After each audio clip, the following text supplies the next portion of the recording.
Hello guys, कैसे हैं आप लोग? ऑफ कोर्स ठीक ठाक ही होंगे। एंड देन आपके पेपर अच्छे जा रहे होंगे। तो आज जो हम पढ़ने वाले हैं डाटा वेयर हाउसिंग के बारे में पढ़ने वाले हैं, राइट? तो बच्चों, हम शुरू करने वाले हैं। उससे पहले हम ये पूछना चाहेंगे, आपके जो पेपर गए होंगे वो बेस्ट ही गए होंगे, ऑफ कोर्स अच्छे ही गए होंगे। तो ये लास्ट पेपर है, इसे अभी थोड़ा इंटरेस्टिंग बनाते हैं। और डरने की कोई बात नहीं है। जो data warehousing and data mining subject है, ये टोटली थ्योरिकली बेस है, इसमें न्यूमेरिकल तो बिल्कुल है ही नहीं, ये समझ के चलो। और सबसे बड़ी बात, इसके अंदर आपको मज़ा ही आने वाला है, क्योंकि अगर आप कंप्यूटर साइंस इंजीनियरिंग के बच्चे हो तो आप इसके अंदर मतलब डीप में जाके स्टडी कर सकते हो। ठीक है गाइज, तो हम इसे शुरू करते हैं। पर उससे पहले आप एक बार हमारे चैनल को सब्सक्राइब कर लेना एंड बेल आइकन आप दबा लेना। इससे क्या होगा, जो हमारी अगली यूनिट्स की वीडियोस हैं वो आपके पास सबसे पहले पहुंचेंगी, जिससे ये है कि आप अपना सिलेबस कंटेंट पहले पा पाओगे। ठीक है, आपको सर्च करने की जरूरत नहीं पड़ेगी। देन आपको मोटिवेशनल वीडियोस, इंटर्नशिप और देन इसी के रिलेटेड वीडियोस आपको इसमें मिलती रहेंगी, जैसा आपके सिलेबस के अकॉर्डिंग है। ठीक है, देन जैसे प्लेलिस्ट भी हमने इसमें अपलोड कर रखी है, जैसे कंप्यूटर ग्राफिक्स का है, डाटा एनालिटिक का है, एनवायरमेंट टेक्नोलॉजी, आईओटी और तो हम ऐसे सिलेबस आपके एक टू के अकॉर्डिंग अपलोड करते रहते हैं। तो देन आप सपोर्ट करिए गाइस। तो शुरू करते हैं, जहाँ पे हम डाटा वेयर हाउसिंग। ठीक है, हम अब स्टार्ट करते हैं डाटा वेयर हाउसिंग के बारे में। तो सबसे पहले हम यूनिट 1 पढ़ते हैं, data warehouse and fundamentals. Data warehouse है क्या और उसके फंडामेंटल्स क्या हैं। ठीक है, तो शुरू करते हैं। सबसे पहले डेफिनेशन पढ़ लेते हैं। Data warehouse, a centralise repository that store large volume of structure and unstructured data from various source, design for queries, analyse rather translation processing. Right, तो मतलब इसमें ये डिफाइन किया जा रहा है डाटा वेयर हाउसिंग में। आप इसी से समझ लीजिए, वेयर हाउस क्या है, जहां डाटा रखा जाता है, जहां डाटा को एनालाइज किया जाता है। वेयर हाउस एक तरीके से आप नॉर्मली ऐसे समझो, एक कपड़े की दुकान है।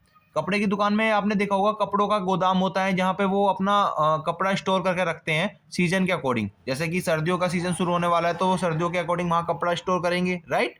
तो उसी के अकॉर्डिंग डाटा वेयर हाउस भी सिमिलर है। उसमें डाटा वेयर हाउस में क्या है, आपका डाटा रखा जाता है उसके अंदर। उस डाटा को हम यूज कैसे कर सकते हैं, हम उस पर एनालाइज कर सकते हैं उस डाटा को। उस डाटा की हम क्यूरीज निकाल सकते हैं, ये भी निकाल सकते हैं ये डाटा किस सोर्स से आया है। ठीक है, तो वही है, आप वेयर हाउस से समझ लीजिए एक ऐसी जगह जहां हम डाटा रखते हैं। ठीक है, चलो अब इसका एक आप थोड़ा सा इसके कंपोनेंट्स के बारे में पढ़ लेते हैं कि डाटा वेयर हाउस में आते क्या क्या हैं। ओके, अब यहाँ पे देख लीजिए, तुम्हारे डाटा वेयर हाउस का एक सिंपल डायग्राम है। तो आप यहाँ देख सकते हो कि यहाँ पे external data, archive data, store data जो होते हैं, स्पीड सीट, फ्लैट साइट, जो सोशल मीडिया, तुमने सोशल मीडिया देखा होगा, यूट्यूब और तुम्हारा इंस्टाग्राम, यहाँ पे तुम रील अपलोड करते हो, राइट? तो रील अपलोड करने के बाद क्या होता है, वो आपका डाटा वहाँ पे अपलोड हो जाता है, तो बच्चे देखते हैं, लोग समझते हैं कि अच्छा इस बंदे ने वीडियो ऐसे बनाई है। तो वो क्या हो रहा है, हम एनालाइज कर रहे हैं, वो डाटा वेयर हाउस के अंदर स्टोर हो रहा है।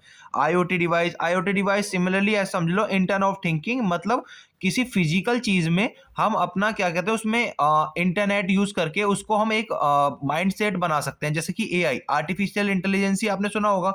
एआई आजकल नॉर्मली क्या है, वो एक आर्टिफिशियल इंटेलिजेंस। नॉर्मली क्या हो रहा है, हम किसी मशीन के अंदर इंस्टॉल कर रहे हैं, जैसे आपका स्मार्टफोन है, उसके अंदर हमने एआई डाल दिया, वही इंटरनेट ऑफ थिंकिंग डिवाइस कहलाता है। ठीक है, किसी फिजिकल चीज में हम इंटरनेट जोड़कर उसे एक स्मार्ट डिवाइस बना दें, उसे ही हम इंटरनेट ऑफ थिंकिंग कह देते हैं।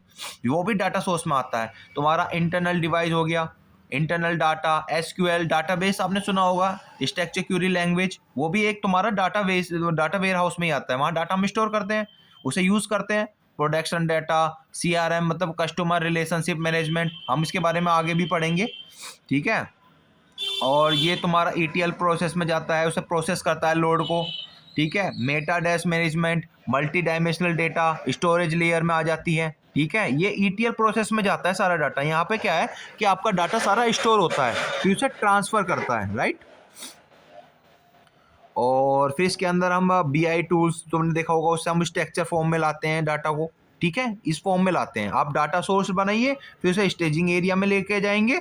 ठीक है, डाटा सोर्स जहाँ से डाटा आता है, स्टेजिंग एरिया जहाँ से हम डाटा को प्रोसेस करते हैं, स्टोरेज लेयर जहाँ पे हम डाटा को स्टोर करते हैं, फिर तुम्हारा आता है बिजनेस इंटेलिजेंसी लेयर, जहाँ पे हम उसे डाटा को क्या हमें समझते हैं, उसके ऊपर रिपोर्ट बनाते हैं, फिर हम उसे यूज़ में लाते हैं। यही इसके अंदर प्रोसेस है। और ये जो टोटल जो आप देख रहे हो ये तुम्हारा डाटा वेयर हाउस है। इसके अंदर जो डाटा वेयर हाउस काम कर रहा है ये टोटली डाटा वेयर हाउस है।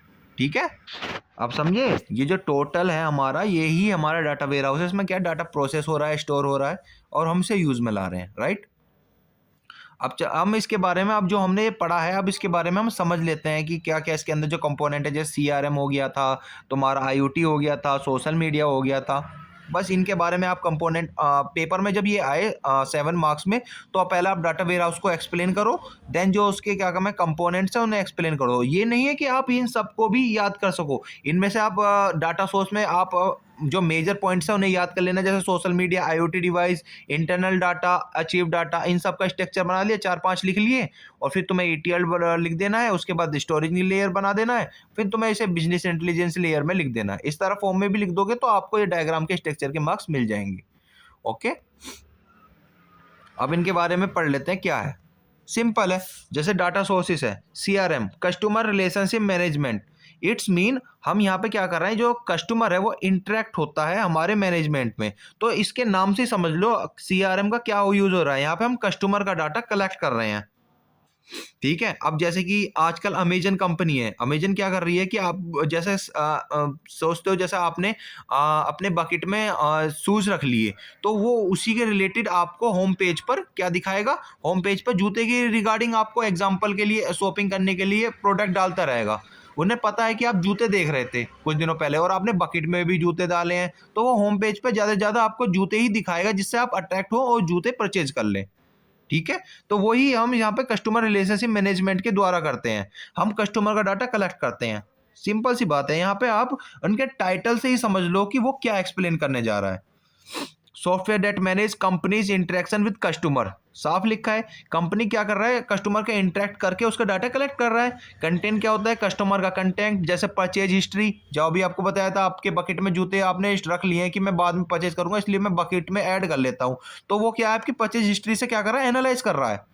सर्विस रिक्वेस्ट, सेल्स फोर्स, इसके एग्जांपल्स भी हैं, सेल्स फोर्स हो गया, हब स्पॉट हो गया, जोहो का सीआरएम हो गया, जोहो का भी एक सीआरएम टूल है जो कि वो फ्री में देता है सर्विस करवाने के लिए, कि आप वहाँ पे भी डाटा कलेक्ट कर सकते हो। और बात की जाए अमेजन की, अमेजन का खुद का सीआरएम टूल है, आप अमेजन का सीआरएम भी लिख सकते हो।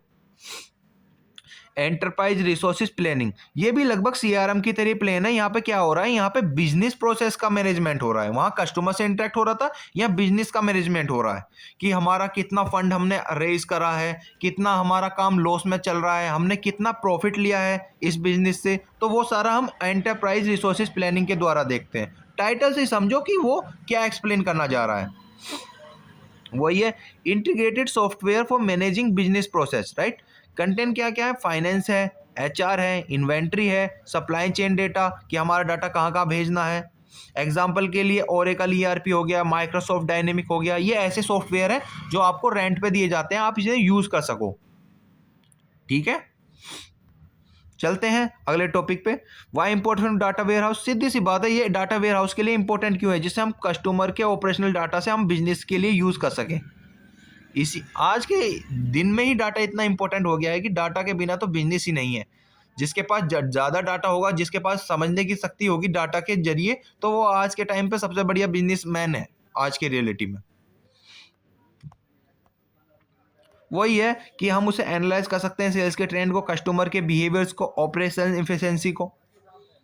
आप ऐसे समझो, इंस्टाग्राम पे जैसे लड़कियों की नई टॉप चल रही हैं या जेंट्स की शर्ट चल रही हैं, ट्रेंडिंग में चल रही है, क्रॉस चेक चल रही हैं, तो वो क्या होगा, वहाँ पे जो कंपनी वाले हैं वो एनालाइज करेंगे, अच्छा ये चेक वाली शर्ट चल रही है, ये जो चेक वाले में क्रॉस आ रही है, ये वाली शर्ट चल रही है, इस पैटर्न में चल रही है, तो हमें इसी शर्ट के हमें मैक्सिमम प्रोडक्ट करने हैं, हमें इसे ज़्यादा प्रोड्यूस करना है, राइट। तो यही देखा जाता है। अब एसक्यूएल नो एसक्यूएल डाटाबेस तो रियलिटी आपको पता ही चल गई होगी, ये एक ऐसा डाटाबेस है, हम यहाँ पे डाटा रखते हैं। ठीक है, डाटा हम टेबल और रो के कॉलम के अकॉर्डिंग हम उसे स्टोर करते हैं। माई एसक्यूएल हो गया, पोस्ट जीआर हो गया, ओरेकल डाटाबेस हो गया, transitional data, employ record, product catalogue, customer record, सब हम एसक्यूएल डाटाबेस में कर सकते हैं। नो एसक्यूएल डाटाबेस क्या है? ये नॉन रिलेशनल है, ये अनस्ट्रक्चर फॉर्म में डाटा स्टोर करते हैं। सिंपल सी बात है, मैंगो डीबी हो गया, डायनोमा डीबी हो गया, कॉलम फैमिली में कैसेंडर एच बेस, और ग्राफ इसका हम न्यू जी रिलेशनशिप बिटवीन डेटा, ये सब हम एसक्यूएल में ही करते हैं। नो एसक्यूएल इसमें क्या है, अनस्ट्रक्चर फॉर्म में करता है। सिंपल सी बात है। क्यों इंपॉर्टेंट है? हाँ भाई, इसके हम स्ट्रक्चर फॉर्म में डाटा स्टोर कर सकते हैं, और नोस्क्यूएल इसलिए इंपॉर्टेंट है, हम वेब डेटा और सोशल मीडिया के कंटेंट्स लॉग्स को भी हम अनस्ट्रक्चर फॉर्म में स्टोर कर सकते हैं, इसलिए ये दोनों ही इंपॉर्टेंट है। आईओटी डिवाइस मैंने आपको पहले ही बताया कि फिजिकल डिवाइड में अगर हम सेंसर या क्या क्या मैं इंटरनेट जोड़ देते हैं तो वो एक आईओटी डिवाइस ही कहलाता है, जिससे हम रियल टाइम डाटा स्टोर कर सकते हैं। अब स्मार्ट सेंसर इन मैन्युफैक्चरिंग, अरे ऐसे समझ लो, आजकल की जो वॉच आ रही है स्मार्ट वॉच, वो क्या कर रही है, उसके अंदर सेंसर होता है, वो आपकी हार्ट बीट तक बता देती हैं। जो वैसे लोकल भी आ रही हैं, पर वो लोकल है, वो जो आ रही हैं वो सेंसर उसमें वर्क नहीं करता। पर जैसे प्रीमियम वॉचेस आ चुके हैं, जैसे एप्पल की हो गई, सैमसंग्स हो गए, तो उनके जो सेंसर वो एक्यूरेट बता रहे हैं कि आपकी हार्ट बीट कितनी है, आपने कितने फुट स्टेप चले हैं, ठीक है, आपके घर का टेम्परेचर कितना है। जैसे आपके स्मार्टफोन में ही देख लो, जैसे वो बता देता है कि आज का वेदर इतना है और आज इतना टेम्परेचर होने वाला है। और वैसे भी जो तुम्हारा थिंग्स ऑफ आईओटी थिंग्स है, इसके अंदर आप अपनी तरफ से आर्टिफिशियल इंटेलिजेंस के बारे में भी लिख के आ सकते हो, मशीन लर्निंग के बारे में भी लिख के आ सकते हो एग्जाम्पल में। वही है। और इम्पोर्टेंट क्यों है, तो आपको पता ही चल गया होगा कि हाँ, हम क्या क्या है, यहाँ से रियल टाइम मॉनिटर कर सकते हैं, अपना वेदर चेक कर सकते हैं, डाटा को एनालाइज कर सकते हैं। आधे ज़्यादा यहाँ पे बस टाइटल बदल रहे हैं, देखा जाए तो आधे ज़्यादा समरी सिमिलर ही है। वो सब ये क्या कर रहे हैं, डाटा सोर्स डाटा ही कलेक्ट कर रहे हैं, ठीक है। सोशल मीडिया, ये भी आप अपनी तरफ से लिख सकते हो। हम यूट्यूब, इंस्टाग्राम और फेसबुक चलाते हैं, वहाँ से हम डाटा शेयर कलेक्ट करते हैं, लाइक, शेयर, रिएक्शन, उस पोस्ट पे क्या रिएक्ट करना है, सीधी सी बात है, हैशटैग ट्रेंडिंग लाना। स्प्रेड शीट फ्लेट्स फाइल, ये क्या है, एक तरीके से एक्सेल पे जो वर्क होता है ना प्रॉपरली लीनियर फ्रिक्वेंसी में, तो वो हमारा स्प्रेडशीट और फ्लैट फाइल्स में भी आ जाता है। वही है, सब आधे ज़्यादा सिमिलर। प्रोडक्शन डाटा, डाटा का प्रोडक्ट कितना करना सकता है, जैसे data for manufacturing production process, जैसे कि हमारे जो कंज्यूमर हैं, जो कस्टमर हैं, वो 100 से ज़्यादा प्रोडक्ट कंज्यूम नहीं कर सकते, इस एरिया में 100 से ज़्यादा बिकता नहीं है। तो कंपनी वाले क्या करेंगे, इसी प्रोडक्शन डाटा से वो एनालाइज करेंगे, अच्छा यहाँ पे 100 ही कंज्यूमर हैं, तो हम उनके हिसाब से ही डाटा बनाते हैं। बस ये है प्रोडक्शन डाटा। आप इसमें ऐसा करो, उस चीज़ को रियल टाइम से एक्सप्लोर करो, तो ये सारे आपको समझ में आ जाएंगे। इंटरनल डाटा, जहाँ पे तुम्हारा डाटा जनरेट होता है विद ऑर्गेनाइजेशन, जैसे कि आजकल 12th, जैसे बच्चा 8 क्लास से तुम्हारा 10th क्लास में आ जा रहा है, 9th क्लास क्रॉस करके 10th क्लास में जा रहा है, तो उसी हाई स्कूल में क्या होता है, वो यूपी बोर्ड हो या सीबीएसई बोर्ड हो, वहाँ पे क्या हो रहा है, डाटा जनरेट हो रहा है। अच्छा, ये बच्चा 10th क्लास में आ रहा है, तो इन बच्चों का डाटा जनरेट हो रहा है वहाँ पे, तो वही हमारा क्या हो गया, इंटरनल डेटा हो गया। वहाँ पे क्या हो गया, डाटा जब जनरेट होता है, ठीक है। आप सीधी भाषा में ऐसे समझो, जैसे कि न्यू बेबी बॉर्न हुआ है, लाइफ में आया है, तो उसके क्या डॉक्यूमेंट्स भी बनेंगे, आधार कार्ड बनेगा, राइट, तुम्हारा उसका पैन कार्ड भी बनेगा फ्यूचर में, ठीक है, उसका डेट ऑफ बर्थ सर्टिफिकेट भी बनेगा, वो सब क्या है, डाटा जनरेट हो रहा है, वही है। तो इसमें भी वही है कि कंपनी इंटरनेट ऑपरेशन के लिए जब डाटा जनरेट होता है ऑर्गेनाइजेशन के लिए, जैसे कि एम्प्लॉय का अटेंडेंस रिकॉर्ड कितना है, नए एम्प्लॉय कितने आए हैं, ठीक है, इंटरनल कम्युनिकेशन ईमेल्स कितनी है, मीटिंग की जो मिनट्स है वो कितनी है, डिपार्टमेंट रिपोर्ट्स क्या है, इंटरनल एक्टिविटी क्या हो रही है, usually store in internal servers और क्लाउड स्टोरेज पे क्या स्टोर हो रहा है, वो कहाँ हो रहा है, इंटरनल डेटा के जरिए हो रहा है, ठीक है। क्यों इंपॉर्टेंट है ये डाटा वेयरहाउस के लिए, जिससे हम पता चला लगा सके कि एम्प्लॉयमेंट कितने आए हैं, कितने गए हैं, ठीक है, रिसोर्सेज अलोकेशन प्लानिंग कितनी है, इंटरनल प्रोसेस और ऑप्टिमाइजेशन कितना करना है, वो हम सब इसी में देख रहे हैं, डाटा वेयरहाउसिंग में। अचीव डेटा क्या है, हिस्टोरिकल डेटा, आपका जो डेटा पीछे पड़ा हुआ है, तो हम उससे उसका भी डाटा एनालाइज कर सकते हैं। Old data move from activity system to storage, जैसे एग्जांपल के पास्ट फाइनेंशियल रिकॉर्ड कितना है 5 साल पहले का, अचीव्ड कस्टमर ट्रांजैक्शन कितनी है, जैसे आप देखते हो ना कि मैंने एक्स्ट्रा पैसे तो ट्रांजैक्शन नहीं कर दिए फ़ोन पे या गूगल पे से, तो आप क्या देखोगे, हिस्ट्री देखोगे, अरे मैंने कोई एक्स्ट्रा ट्रांजैक्शन तो नहीं कर दी, मैंने किसी को ज़्यादा एक्स्ट्रा पैसे तो नहीं दे दिए, तो हम कहाँ देखते हैं, अचीव डेटा में तो जाके देखते हैं, ठीक है। तो वही है, इसके अंदर आप अपनी तरफ से भी एग्जांपल बना के लिख सकते हो, मैं गूगल पे, फ़ोन पे और तुम्हारी इंटरनल ट्रांजैक्शंस, ये सब हम चेक कर सकते हैं। ठीक है, आप इसमें डाटा वेयर हाउसिंग में ये लॉन्ग टर्म ट्रेंड एनालाइज कर रहे हैं, रेगुलरली कॉम्प्लेक्स डाटा रिटेंशन कर रहे हैं, ईयर ओवर ईयर कंपेरिजन भी हम कर सकते हैं, वही है। एक्सटर्नल डेटा जो outside the company, data from outside the company, जैसे कि तुम्हारे कॉम्पिटिटर है, क्या कर रहे हैं आजकल की कंपनी, जैसे अनअकैडमी है, वो अपने कॉम्पिटिटर का डाटा भी क्या करना है देखेगी, उस पर रिसर्च करेगी कि वेदांतु है, अनअकैडमी वेदांतु से कंपेयर कर रहा है कि हमारा इस साल इतना प्रॉफिट हुआ, वेदांतु ने इतना प्रॉफिट करा। तो यहाँ पे क्या हो रहा है, कंपेयर हो रहा है दोनों कंपनी के बीच में कि इस कंपनी ने अच्छा मुनाफा करा पर इस कंपनी का इतना अच्छा मुनाफा नहीं गया और ऊपर से लॉस हुआ है। तो वहाँ दोनों के बीच जो हम कर रहे हैं वो एक्सटर्नल डाटा कहलाएगा। Market research report, competing price rate, economic indexing, GDP क्या इन्फ्लेशन रेट हो रहा है, ठीक है। एक तरफ से ऐसे समझो ये इंडिया देश है, ठीक है, ये जापान है, इन दोनों के बीच में क्या हो रहा है, इकोनॉमिक का कंपैरिजन हो रहा है। भारत की इस साल 2014 में इतनी इकोनॉमिक थी, कम था जापान से, पर आज के टाइम में इंडिया की जो इकोनॉमिक है वो इंक्रीज हो गई है, जापान लो में चला गया है उसकी। अब रैंक में इंडिया 4th नंबर पे आ गया है, क्या कहते हैं, इकोनॉमिक और अर्थव्यवस्था की ग्रोथ में जापान भारत से नीचे चला गया है, ठीक है। वही कंपेयर होते हैं, तो वो क्या हो गया, वो डाटा हो गया तुम्हारा आउटसाइड का। वैसी कंपनियों में भी होता है और देन आपके उसमें भी होता है, कंज्यूमर में भी।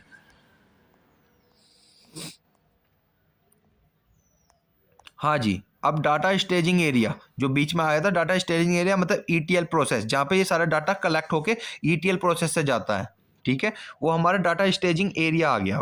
अब इसमें क्या होता है, एक्सट्रैक्ट होता है डाटा को, उसे हम ट्रांसफ़र करते हैं, लोड करते हैं। जैसे कि अब यहाँ पे देख सकते हो, इसमें क्या है, ईटीएल प्रोसेस क्या कर रहा है, एक्सट्रैक्ट कर रहा है डाटा, ट्रांसफ़र लोड कर रहा है। फिर अब यहाँ पे आप ऐसे समझो, आप ऐसे समझो जैसे टाटा की कंपनी है, राइट। टाटा की कितनी बड़ी कंपनी है, वो गाड़ी भी बनाती है, उनका ज्वेलरीज का भी काम है, ठीक है।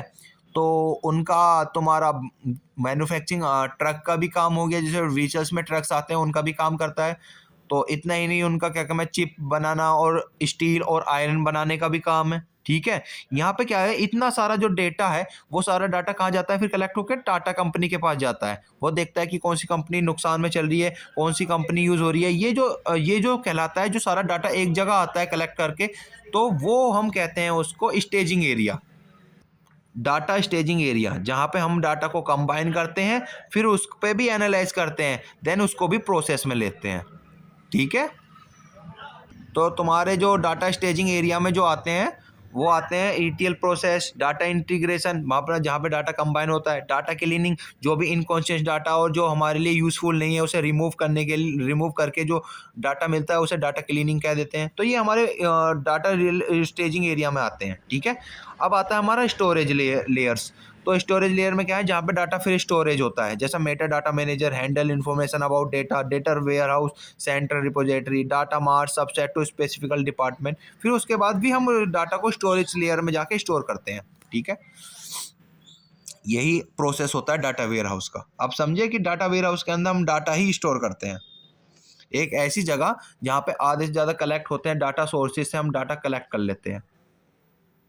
डाटा सोर्सेज क्या थे हमारे पास, सोशल मीडिया था जिसमें इंस्टाग्राम यूट्यूब से डाटा कलेक्ट कर रहे थे, आईओटी डिवाइस जहाँ से हम सेंसर के द्वारा क्या मैं डाटा कलेक्ट कर रहे थे, वो हम फिर डाटा किस में लेकर आए, स्टेजिंग एरिया में लेकर आए। तुम्हारा जैसे ये वाला है ना, डाटा स्टेजिंग एरिया में लेकर आए, फिर डाटा स्टेजिंग एरिया से हम स्टोरेज लेयर में लेकर आए। डाटा स्टेजिंग एरिया क्या कर रहा था, उन डाटा में से जो भी गंदगी थी उन्हें सफ़ा कर रहा था, जैसे कि हाँ ये यूज़फुल डाटा नहीं है इसे हटाओ, और क्या क्या मैं उनमें से जो डाटा यूज़फुल था उन्हें फिर कंबाइन करके हम उसे यूज़ कर रहे थे, उन पर एनालाइज कर रहे थे, फिर हम उसे स्टोरेज कर रहे थे।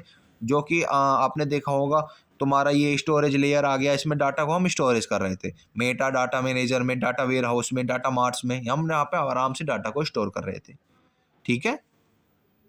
तो गाइज अब इसके अंदर हम पढ़ रहे हैं building a data warehouse. Data warehouse को बिल्ड कैसे करते हैं, पहले तो हम समझते हैं बिजनेस की रिक्वायरमेंट, ठीक है। सबसे पहले फर्स्ट ऑफ ऑल ये रहेगा कि हम बिजनेस की रिक्वायरमेंट समझे जब हम एक डाटा वेयर हाउस को बनाते हैं। Define with the business needs for data warehouse. Data warehouse जब हम बिल्ड कर रहे हैं, जनरेट कर रहे हैं, तो हम पहले समझेंगे कि डेटा वेयर हाउस चाहिए किस।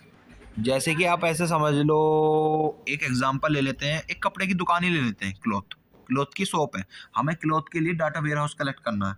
तो हम उसमें क्या-क्या उसकी रिक्वायरमेंट समझेंगे, कस्टमर की नीड्स क्या है, आजकल का ट्रेंड क्या चल रहा है फैशन का, ठीक है? वही है, पहले हम बिज़नेस की रिक्वायरमेंट समझेंगे कि ज़रूरत क्या है डाटा वेयरहाउस की, किसके लिए ज़रूरत पड़ रही है, ठीक है? फिर एक्टिविटीज़ तो वही हम समझते हैं, पहले हमारा फर्स्ट ऑफ ऑल रहता है अंडरस्टैंड बिजनेस रिक्वायरमेंट। एक्टिविटीज़ जैसे कि इंटरव्यू स्टेक होल्डर, जैसे कि कंपनियों में क्या हो रहा है कि इंटरव्यू स्टेक होल्डर क्या कर रहे हैं कि मैनेजर का क्या रहेगा, एनालाइज हमें कैसे करना है, डिपार्टमेंट हेड्स कौन कौन है इस डिपार्टमेंट के, ठीक है? आइडेंटिफाई की परफॉर्मेंस इंडिकेटर कि इसका क्या परफॉर्मेंस रहा है, तो ट्रैक करने के लिए डिफाइन बिजनेस क्यों questions that needs answering, determine reporting needs, जैसे कि आज डेली क्या काम हुआ है, वीकली क्या काम हुआ है, मंथली रिपोर्ट्स क्या है, स्टेबलाइज डाटा ग्रेनुलरिटी जैसे डिटेल्स लेवल नीड्स, ठीक है? ये हम एक्टिविटीज़ देखते हैं किसके जरिए, अंडरस्टैंड बिजनेस रिक्वायरमेंट के जरिए। जैसे कि कुछ एग्जांपल भी है कि आज का सेल्स मैट्रिक क्या रहा है, how for back in history, क्या क्या हमारे जो बीच में हिस्ट्री में क्या क्या दिक्कतें आई हैं पीछे, जो हमारी आज कंपनी इतनी डाउन चल रही है। How will use the data warehouse, हम डाटा वेयर हाउस का कैसे यूज़ करते हैं। What decision will be made using the data, हम कैसे डिसीजन लें डाटा को यूज़ करने के लिए। ये हमने पीछे भी यूज़ करा और इसके क्वेश्चंस में भी यही आया है कि अगर ऐसे क्वेश्चन आए कि हम डाटा वेयर हाउस को क्यों करें, सबसे पहला पॉइंट यही है कि हम पहले उस डाटा वेयर हाउस को बनाने से पहले उसकी रिक्वायरमेंट समझेंगे कि वो हम डाटा वेयर हाउस किसके लिए बना रहे हैं, किस बिजनेस के लिए बना रहे हैं, ठीक है? अब हमने ये समझ लिया कि हाँ इस बिजनेस के लिए बना रहे हैं, तो हम उस पे आइडेंटिफाई करेंगे, उसके एनालाइज करेंगे उसके डाटा सोर्सेज, जैसे हम कपड़ों के लिए बना रहे थे, हम उस पे आइडेंटिफाई क्या करेंगे कि क्या ट्रेंड चल रहा है, क्या एनालाइज करना है, तो हम किस पे करेंगे, आइडेंटिफाई एनालिसिस डाटा सोर्सेज, ये हमारा सेकंड स्टेप आता है। पर्पस क्या रहता है, find whether data currently reside, हम अच्छा डाटा रिसर्च करें जिससे हम अच्छी क्वालिटी एक्सेस कर पाएँ, ठीक है? एक्टिविटीज़ में जैसे inventory, existing system, list all database, applications file, document data format, structure, ये इसके एग्जांपल में आप लिख सकते हो कि एक्टिविटीज़ में ऐसे हम कलेक्ट करते हैं, डाटाबेस में ढूंढते हैं, वैसे ही जैसे कपड़ों के लिए हम क्या करना है, अच्छे टेक्सटाइल के लिए ढूंढेंगे, जैसा हमें कब शर्ट बनानी है तो उसके लिए अच्छा कपड़ा ढूंढेंगे कि वो क्या कहना हमारे लिए ये सोर्स के लिए बेस्ट है या नहीं, ठीक है? वैसे ही यहाँ पे हम क्या-क्या देख पा रहे हैं, check for missing value, identify inconsistency, evaluate data accuracy, ठीक है? Map data flow, how data moves between system, जैसे इसके बारे में हम आगे भी पढ़ेंगे, आता है ये, तो ये इंपॉर्टेंट है कि किस स्ट्रक्चर में हम डाटा को फॉलो करते हैं। Determine data volume, how much data will be loaded, कितना डाटा लोड करने वाले हैं, ये भी इसी डाटा फ्लो का एक एग्जाम्पल है। तो इसमें क्या होता है कि यहाँ पे जो हमारा डाटा होता है वो मैप के थ्रू फ्लो करता है कि ये डाटा अब इसके पास जाएगा बंदे के पास, ये इसके पास जाएगा बंदे के पास, ये एक तरीके से मैप डाटा फ्लो हो जाएगा, ठीक है? Example source to identify sales database, तुम्हारे ओरेकल, सेल्स फोर्स, तुम्हारे legacy mainframe system, Excel file for marketing, ये तुम्हारे वही हैं डाटा सोर्सेज जो अभी हमने पीछे भी पढ़े थे, वही है, ठीक है? अब हम डिज़ाइन जो मैंने पीछे पढ़ा था मैप फ्लो, वो यही है, इसी के अंदर समझेंगे।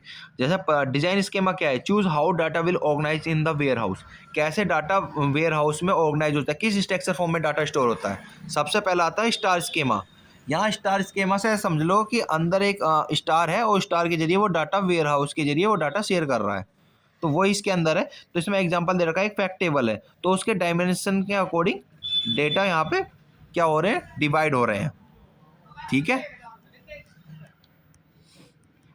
यहाँ पे क्या हो रहा है, डाटा वेयर, जैसे कि एक डाटा है, ठीक है, और तुम्हारा यहाँ से डाटा शेयर हो रहा है,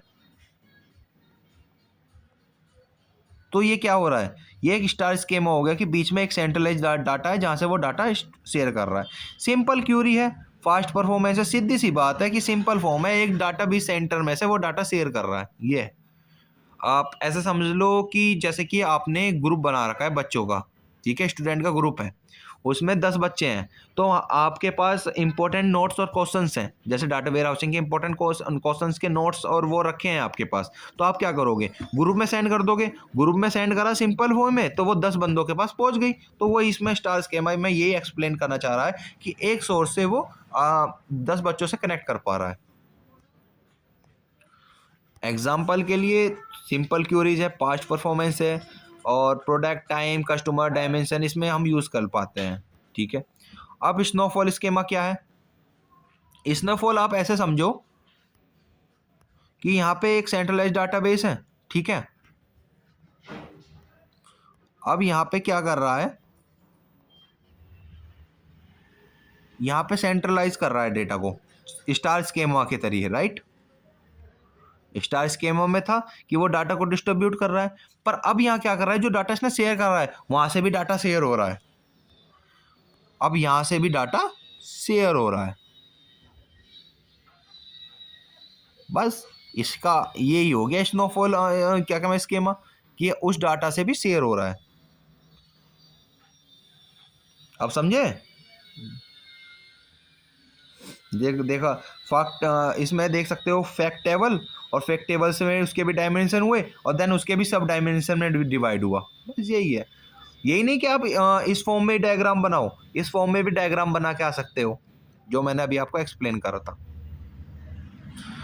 सीधी सी बात है, ये क्या कहना है, तुम्हारा नॉर्मलाइज है, डेटा स्ट्रक्चर सिंपल भी नहीं है पर हाँ नॉर्मलाइज है। स्टोरेज एफिशिएंसी भी सही है इसकी, प्रोडक्ट डायमेंशन स्प्लिट हो रहा है, कोई दिक्कत नहीं। प्रोडक्ट एंड कैटेगरी टेबल में अकॉर्डिंग भी ये डिवाइड हो रहा है। ठीक है, डेट्स ये है इसके अंदर। अब आता है हमारा C type, fact constellation schema. अब बात की जाए तुम्हारी फैक्ट कॉन्स्टिलेशन स्कीमा क्या है, तो फैक्ट कॉन्स्टिलेशन स्कीमा आप ऐसे समझ लो, एग्जांपल बनाता हूँ। जैसे कि आपका सेंट्रलाइज डाटा था, जैसा आपने पीछे देखा स्नोफॉल स्कीमा में भी और स्टार फ्लो स्टार वाले स्कीमा में भी। तो अब इसमें क्या हो रहा है कि यहाँ पे जैसे डाटा सोर्स है, सेंट्रलाइज है, तो इससे रिलेटेड डाटा ये हो गया, ये वाला डाटा हो गया। ठीक है, बट इसमें यूनिक बात ये है कि यहाँ पे जो दो डाटा सोर्सेस भी हो सकते हैं, कि जैसे इसका डाटा ये है तो इसका डाटा जैसे ये है, तो ये आपस में भी कनेक्शन बना सकते हैं। तो वही है, जिसका फैक्ट होगा उसी के अकॉर्डिंग होगा। तो आप ऐसे समझ सकते हो, एक एक्टर से समझते हैं, इससे क्या है दिमाग में फीड भी होता है। जैसे कि सलमान खान है, पुराने एक्टर है। देन सलमान खान ने, जैसे उन पे क्रिटिकल केस चल रहा है कि एक उन्होंने हिरन का शिकार करा है वैसे तो, पर उसमें क्या हुआ है कि जो हिरन से उन्होंने शिकार करा है उसको हिरन को मारा है, उस पर एक केस चल रहा है इंडियन पे कि वो ऐसा हो गया है सलमान खान से। सलमान खान नहीं मान रहे कि मैंने ऐसा नहीं करा।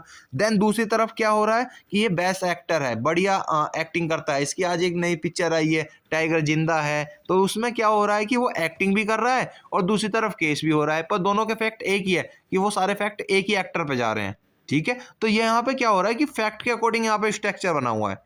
स्कीमा और रियलिटी में एक स्ट्रक्चर है कि किस फ्लो में वहाँ हमारा डाटा स्ट्रक्चर की फॉर्म में स्टोरेज होता है और फ्लो करता है। ठीक है, यही तो होता है मैप फ्लो, कि पूरी तरह से कैसे फ्लो में जा रहा है डाटा। और यहाँ से आपको दिमाग में फीड भी हुआ होगा कि किस तरह इसके अंदर कॉन्सिलेशन की तरह फॉर्म में सेव हो रहा है। ठीक है, तो इसी के अंदर वही है कि फैक्ट टेबल और फैक्ट टेबल के अकॉर्डिंग यहाँ पे डाटा सेम भी शेयर कर सकते हैं एक ही डायमेंशन में। इससे क्या हो रहा है कि यहाँ से कॉम्प्लेक्स बन रहा है एनालिटिक। वहाँ पे दोनों में सिंपल था, एक नॉर्मलाइज था, एक सिंपल था। यहाँ कॉम्प्लेक्सिटी ज़्यादा बन रही है कि यहाँ पे दो डाटा सोर्स भी हो रहे हैं, तीन भी हो रहे हैं, मल्टीपल फैक्ट टेबल बन रही हैं। ठीक है, यही है, पर ये भी सेल्स एंड इन्वेंटरी फैक्ट्स में यूज़ होता है, कंपनी में यूज़ होता है, प्रोडक्ट डायमेंशन में यूज़ होता है। अब इसके डिज़ाइन की बात करें तो वही है, मेजरमेंट हो सकता है फैक्ट टेबल में, और कॉन्टेक्स्ट डिवाइन डायमेंशन है इसका, डिटरमाइन असोरेगेंट्स की है, plan for slowly changing dimension, slowly change होता है। और सबसे बड़ी बात ये कॉम्प्लेक्स और हार्ड एनालिटिक को भी एनालाइज कर सकता है, और साथ ही साथ जो इसका डिज़ाइन है वो भी खुद अपने आप में एक कॉम्प्लेक्सिटी है। ओके, अब ETL वही हमने समझा था, एक्सट्रैक्ट ट्रांसफ़र जो टूल होता है इस उसके बारे में हम पढ़ेंगे कि कैसे कैसे हमारा जो डाटा स्टेजिंग एरिया था जहाँ पर डाटा स्टोर हो रहा था डाटा सोर्स के जरिए, तो वो क्या क्या इसके अंदर चूज होता है। ठीक है, क्या क्या वो किस ट्रांसफॉर्म में वो डाटा को क्या कहते हैं ट्रांसफ़र कर रहे हैं, कैसे कंबाइन कर रहे हैं, डाटा को कलेक्ट कैसे कर रहे हैं, उस डाटा पर कैसे एनालाइज कर रहे हैं। जैसे कि choose software for extracting transforming loading data, इसके भी कुछ एग्जांपल हैं सॉफ्टवेयर में। जैसे कॉमर्शियल ETL टूल, ये कॉमर्शियल के लिए यूज़ हो रहा है। जैसे कि बिजनेस के लिए इंफॉर्मेशन पावर सेंटर जैसे ये एक और टूल है, इसमें क्या हो रहा है कि यहाँ पे एंटरप्राइज जो बड़ी बड़ी इंडस्ट्री है उनके हिसाब से पावर सेंटर होता है, जहाँ पे टूल डाटा को सोर्स करता है, मतलब कलेक्ट करता है, देन उस पर उसे कंबाइन करके तुम्हारे स्टोरेजिंग एरिया में भेजता है जहाँ स्टोर होता है डाटा, जिस पे हम डाटा को एनालाइज कर सकते हैं, यूज़ कर सकते हैं, प्रोसीड कर सकते हैं आगे को। एक और एग्जांपल है टूल का, IBM इन्फोस्फीयर डाटाबेस। यहाँ पे रोबस्ट और स्केलेबल है, जैसे कि तुम्हारा डाटा बढ़ गया तो यहाँ पे स्केलेबिलिटी के जरिए आप डाटा को क्या कहते हैं सेव करते चले जाओगे इसमें। एक माइक्रोसॉफ्ट का भी सॉफ्टवेयर है, Microsoft SSIS, SQL server integration service. ये भी अच्छा इकोसिस्टम है कि यहाँ पे माइक्रोसॉफ्ट का इकोसिस्टम बन जाता है, तो यहाँ पे भी हम एसक्यूएल सर्वर में अपना डाटा सेव कर सकते हैं। ओरेकल डाटा इंटीग्रेशन, ये भी बढ़िया है। यहाँ पे क्या है, आपका डाटा बेस एक लार्ज स्केलेबल है, यहाँ पे स्केलेबिलिटी का भी एग्जाम बढ़िया है कि जितना डाटा आपका इसके अंदर इनहेंस होता चला जाएगा आपका डाटा, वो हमारे ओरेकल डाटा इंटीग्रेशन में सेव भी होता चला जाएगा। अब ओपन सोर्स की बात करें, ये तो कॉमर्शियल हो गया, इसमें आपको पेमेंट करनी पड़ेगी, रेंट देना पड़ेगा जितना आप डाटा इसमें स्टोर करोगे। अब आता है ओपन सोर्स, कोई भी यूज़ करें, सबके लिए यूज़फुल है। अपाचे NFI है एक, रियल टाइम डाटा फ्लो होता है इसके अंदर, ज़्यादा इसमें कुछ नहीं है, सबके लिए ओपन है। Talend open studio, Java based extension connection इसी के जरिए होता है। Apache Airflow, workflow management, Python based, Pentaho data integration, ये सब के लिए ओपन है, यूज़ कर सकते हैं। प्रोग्रामिंग लैंग्वेज में सबसे ज़्यादा यूज़फुल है जब हम कोई वेबसाइट को ओपन करते हैं ना किसी पोर्टल के जरिए, तो वही ये ओपन सोर्स हमारे काम आते हैं। अपाचे हो गया, अपाचे एयर फ्लो हो गया। सिलेक्ट एरिया, सबसे बड़ी बात इसमें हम क्या जो सिलेक्ट करते हैं वो हम कॉस्ट के अकॉर्डिंग, अपने बजट के अकॉर्डिंग देखा जाता है कि कितना बजट हो गया। स्केलेबिलिटी देखी जा सकती है, जैसे कि ओरेकल और माइक्रोसॉफ्ट में कंफ्यूज है कि हम ओरेकल का यूज़ करें या माइक्रोसॉफ्ट का यूज़ करें। ओरेकल में स्केलेबिलिटी अच्छी है पर रेंट ज़्यादा है, माइक्रोसॉफ्ट में स्केलेबिलिटी सिमिलर ही है, उससे ज़्यादा तो नहीं हो पा रही है पर उसका रेंट कम है, तो हम माइक्रोसॉफ्ट के पास जाएंगे। तो यहाँ पे क्या मैं कॉस्ट स्केलेबिलिटी भी देखी जाती है। स्किल्स, टीम एक्सपर्टीज़ क्या चाह रही हैं कि सिंपल डाटा स्ट्रक्चर वाला मिले या क्या कहते हैं हार्ड वाला। इंटीग्रेशन, वो सही से डाटा को कंबाइन भी कर पा रहे हैं या नहीं, तो ये भी देखा जाता है सॉफ्टवेयर कौन सा बढ़िया है। फीचर, किसमें ज़्यादा रिक्वायरमेंट है, तो वही हमने जो पीछे पढ़े थे ना कि क्या कहते हैं इनमें से कौन सा सॉफ्टवेयर अच्छा है, तो वो चूज़ करते हैं कि कंपनी वाले, तो वही देखा जाता है कि हम उसकी नीड के हिसाब से हम उसे लेते हैं।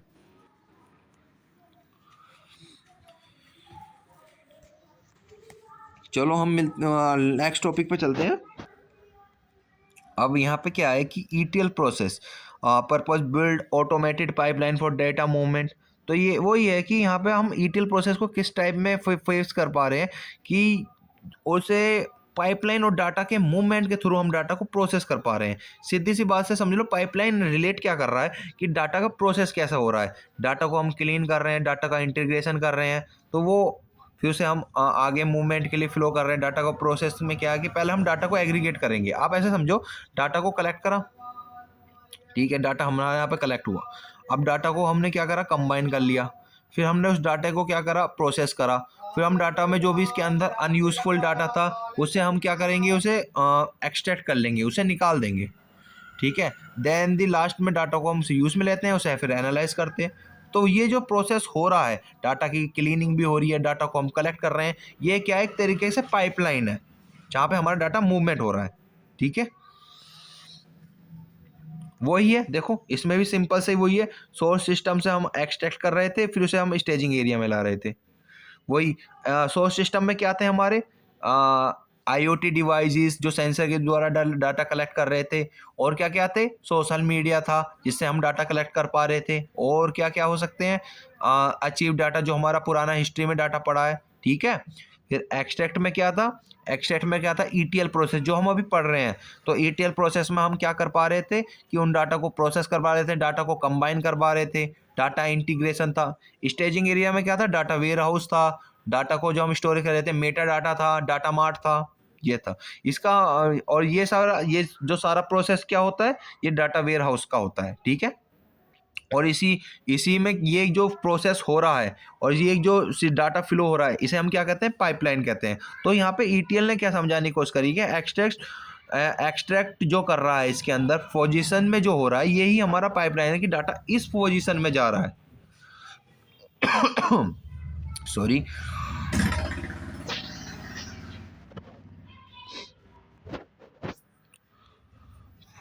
Copy entire data set, increment, extraction, ये मेथड है इसके। Change data capture, real time, जैसे कि आप ओटीपी डालते हो, डाटा कैप्चर कर रहा है ना वहाँ पे, फिर डाटा जब ओटीपी वेरीफाई हो जाता है तो वो कैप्चर कर लेता है, हाँ वेरीफाई हो गया, रियल टाइम में हो गया, तो वह ना फिर आपको एक्सेस कर पाता है जो भी आप टूल यूज़ कर पाते हो। ट्रांसफर फेस, स्टेजिंग एरिया में जो हम डाटा को क्लीन करते हैं, वही है क्लीन करना, डाटा कन्वर्जेशन करना, डाटा को इंक्रीजमेंट करना, डाटा का एग्रीगेट मतलब कंबाइन करना, डाटा को वैलिडेशन कि ये सही है नहीं, ये मैं आपको एक्सप्लेन कर चुका हूँ, बारंबार एक्सप्लेन कर चुका हूँ कि आधे से ज़्यादा टॉपिक सिमिलर ही हैं, बस ऊपर के टाइटल बदल रहे हैं।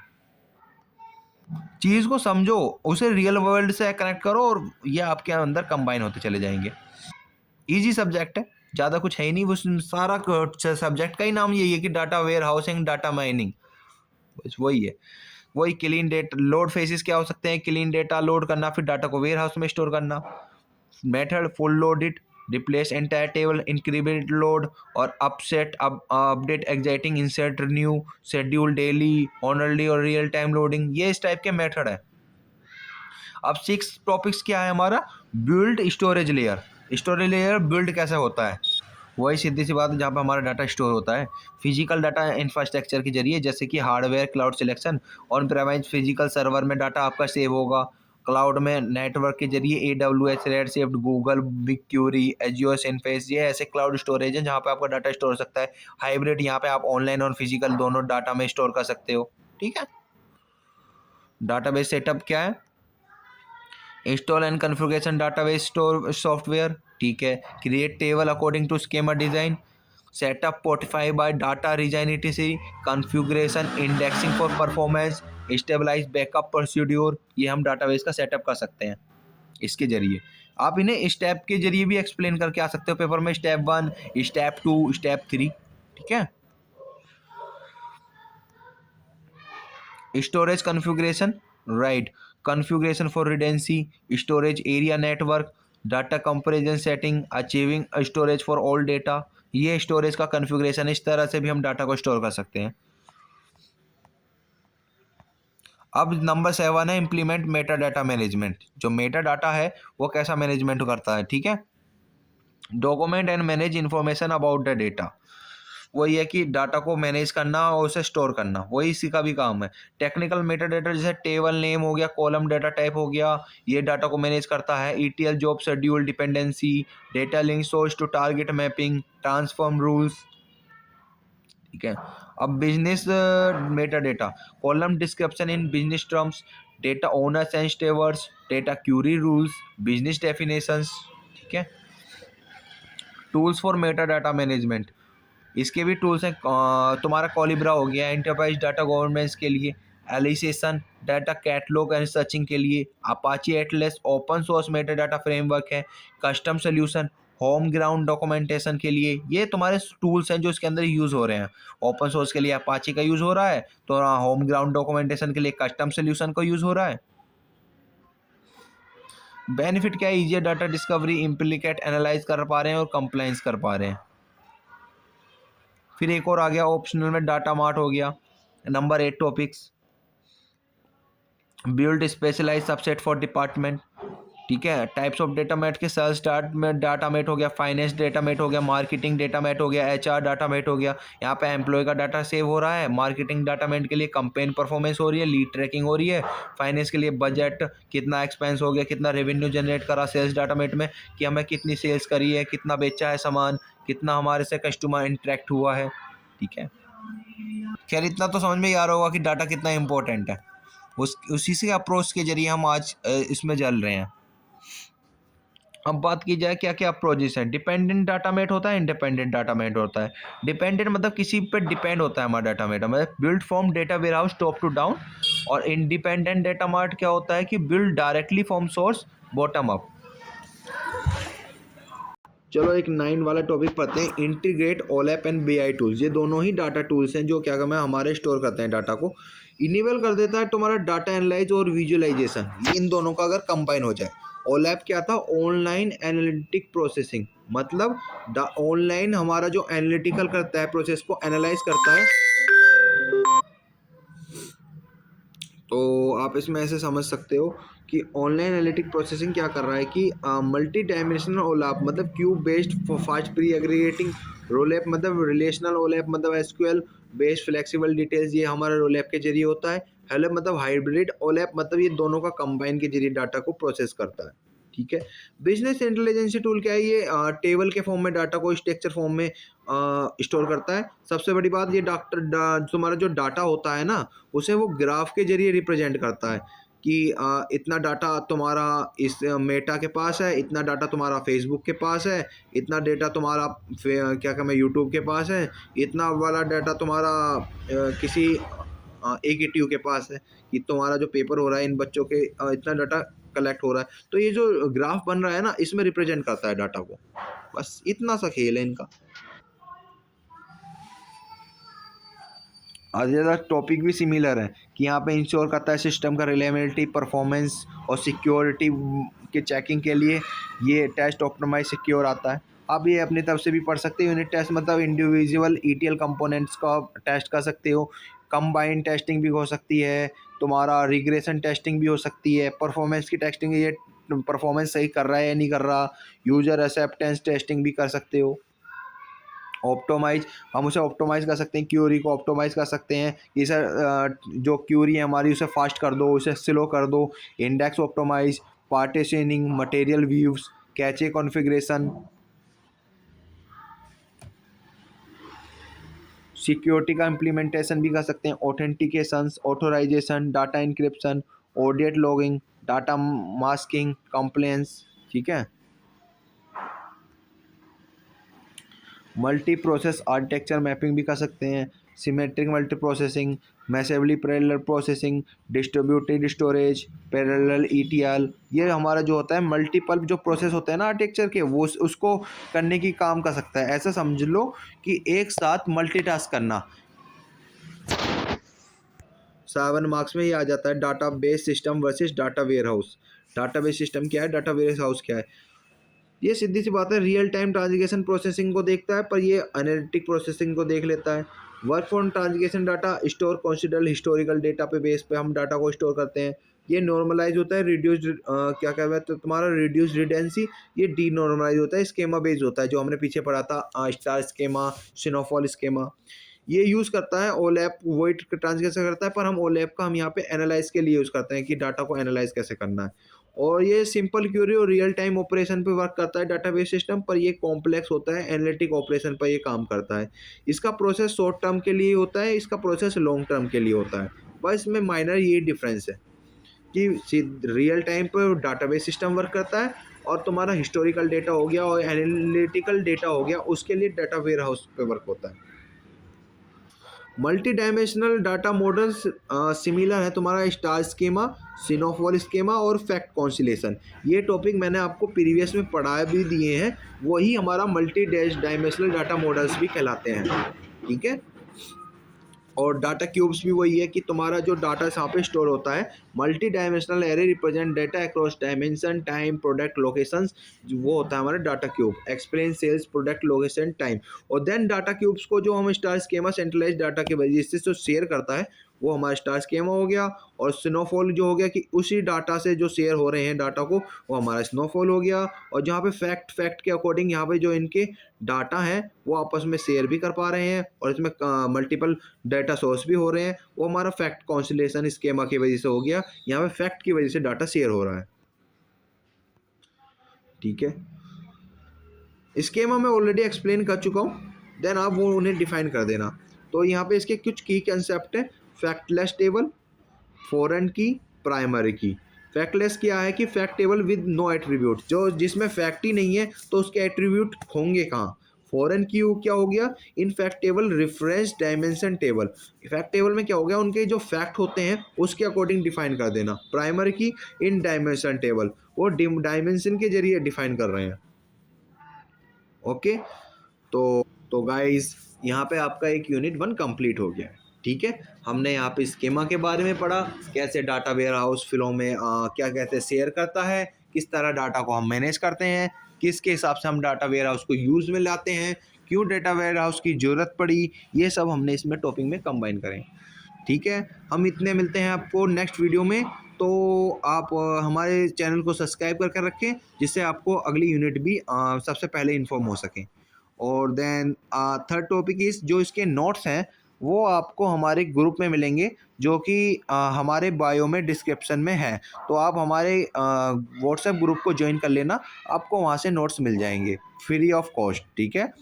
और देन थर्ड ऑप्शन इज़ कि ठीक है गाइस, हमारे हमारे को सपोर्ट करो कि आपको किस तरह भी हमारी जो नोट्स एक्सप्लेनेशन है आपको अच्छा लगा। देन ये भी बताओ कहाँ हमसे मिस्टेक हुई है, तो ये भी आप मुझे कमेंट में आप गाइडेंस कर देना। और देन अगर आपको अच्छी लगी तो like comment and then subscribe करना ना भूलें। तो मिलते हैं आपको ऐसे ही अगली वीडियो में।